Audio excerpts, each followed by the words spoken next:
rainy day, we sort of needed our announcements.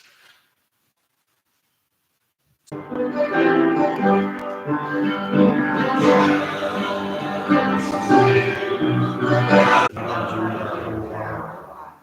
not loved our neighbors as ourselves. We are truly sorry, and we humbly repent. And you give them their food in due season. God fulfills the desire of all who fear God. God also hears. Lord, hear these prayers.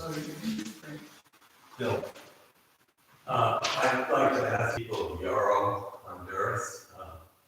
I was hoping to go in September, but they have COVID and they have no vaccine. The only way you get vaccine in Yarrow is if you pay lots of money like that. COVID virus is spreading very rapidly in a number of people. The good news from Yarrow is though that both of the roads to the villages where we work, the one going to Plan Grande and the one that's going to San Jose, they both were severely washed out in the last two hurricanes. But we are in the process, thanks to South Church in Andover, Massachusetts, we're in the process under its hope of repairing these roads by putting in culverts. So in both villages, all of the communities turned out with pick and shovel to insert these quite large culverts actually into the road so that the road would be passable. So that's the good news. But it's very sad news to hear that COVID is so rampant, and this is probably true not just in Europe, but in all developing world communities that don't have access and won't have access for a long time, if ever, with the vaccine. So.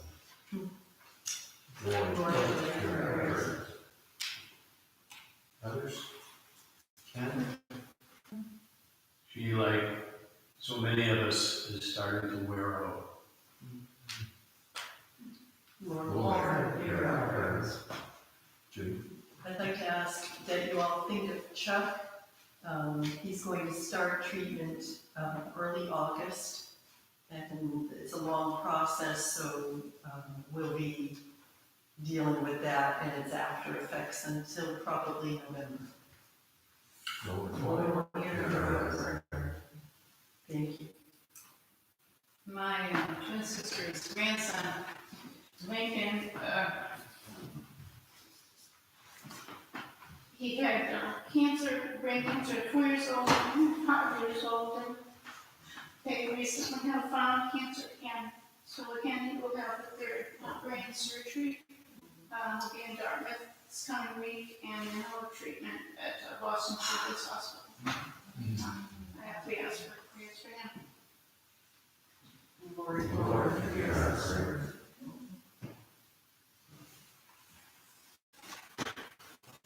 The Lord was going. Then David said to Uriah, "Go down to your house and wash your feet."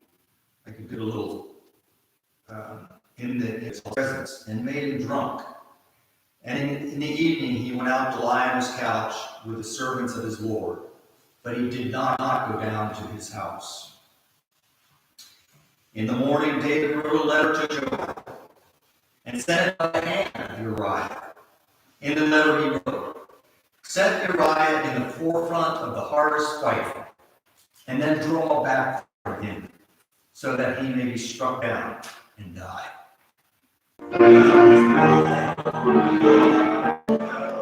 Always we are faced with the question of what in the Bible is historical and what is otherwise.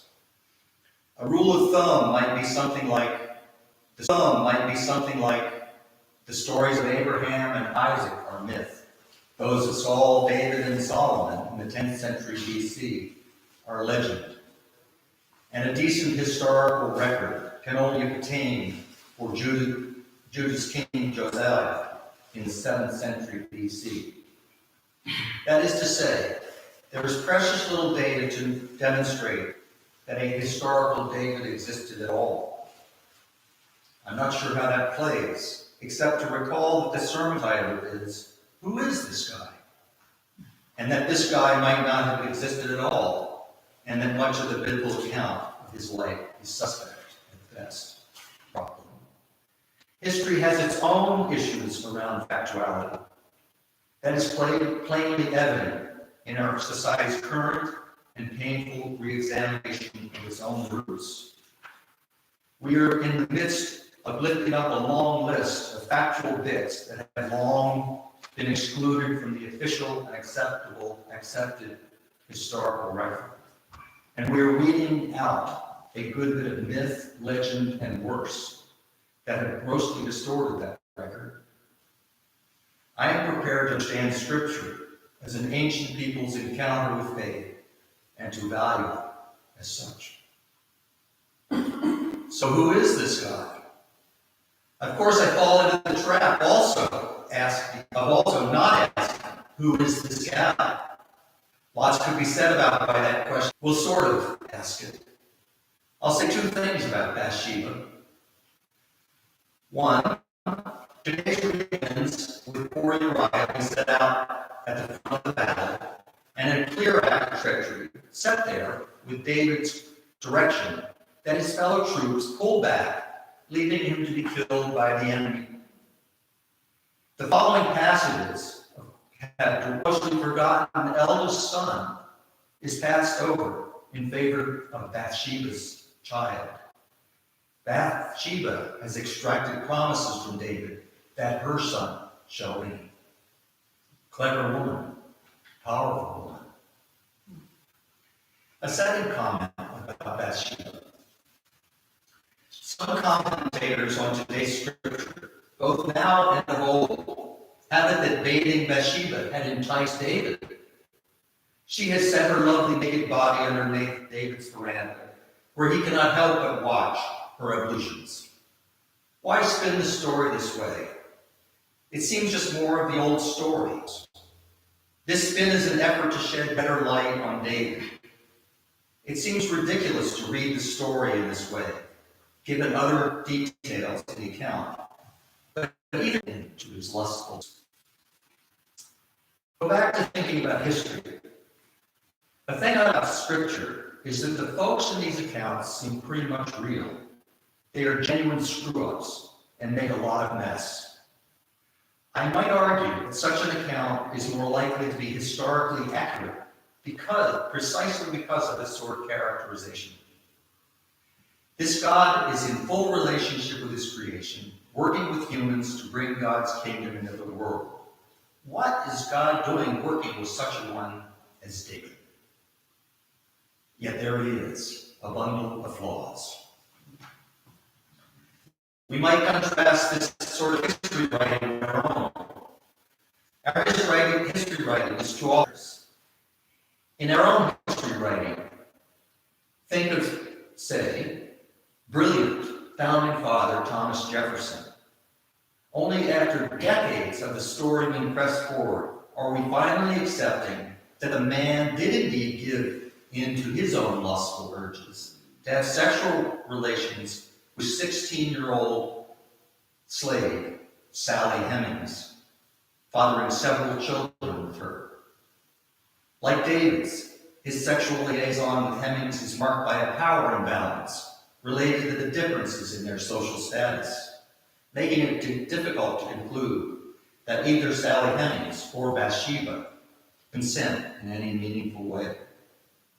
Interesting to note that like Bathsheba's assuring the ascendance of her son Solomon, Sally Hemings negotiated extraordinary privileges for herself and freedom for all of her children born Jefferson. Clever woman, powerful woman. If nothing else, certainly another mother dedicated for her children. Well, have we gotten to the point of understanding that David is a cad? A murder than the original crime. Another pot shot at David. The brave but unimposing shepherd boy, Facing down the dangerous, battle-hardened giant? How about a different spin on that story? Gloss over the sordid details.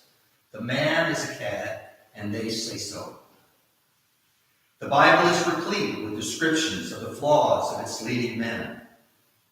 But again, a question about women here, another matter, another time. But hold this idea about confession. These biblical texts, in some very important respects, confess the realities in the relationships among these ancient peoples. I go on to argue that this aspect of our scriptures is one of the things that make them holy. He went to the cross to save sinners, that he died for the world is always with the problem of cheap grace. The idea that sins are forgiven by grace alone. I sat through a good number of seminary discussions about whether confession needs to be made before forgiveness. Like a lot of things, these discussions are repeated because they do not lend themselves to easy answers. Of course, many of us are familiar with the generally, the first thing a lawyer says to a client is plead not guilty, and we'll go from there. We are afflicted with a jurisprudence that allows, even encourages, clients and lawyers to deny what is obviously true, to even lie outright. I'm all for fair trials, but there is a problem here that needs to be addressed in an entirely different mission, to address the crimes and horrors of apartheid under rule by white folks.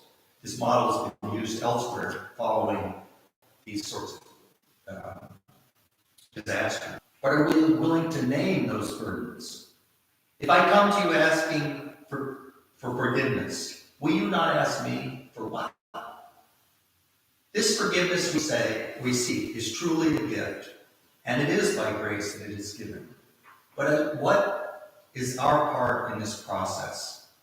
A clean slate is surely useful in moving forward, but is it meaningful to imagine that we can erase the slate without reading it? I preferred here throughout notions of history and how it's written. We all see something about the historic specification that the women's bikini bottoms will not be